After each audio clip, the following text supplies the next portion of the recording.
যে শীতকালে রাত ৮টা বা ৮:৩০টার দিকে সব দোকানপাটটা বন্ধ হয়ে যায়।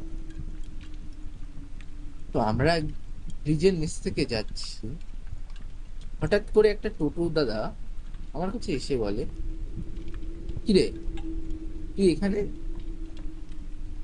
আমার না টোটোর দাদাটার সঙ্গে চেনা পরিচিত আছে, কারণ আমাদের বাড়ির সামনেও উনি থাকেন। তো ব্যাপারটা কি হলো, আমি বললাম এই যাচ্ছি একটু পুলিশ স্টেশনে, একে একটু ছেড়ে দিয়ে আসি। বলে কাকে ছেড়ে দিয়ে আসি? বলে এই তো মেয়েটা। আমি যেই পিছন ঘুরলাম, দেখি মেয়েটা আর নেই। মেয়েটা কোথায় যেন হাওয়ার মধ্যে পাখির মতো উড়ে গেল। আমি ভেবেই বেড়াই, ভাবতে থাকি যে কোথায় গেল। আমি একটু এগিয়ে যাই, আবার ঠিক যেখান থেকে আমরা অটোতে উঠি সেখানে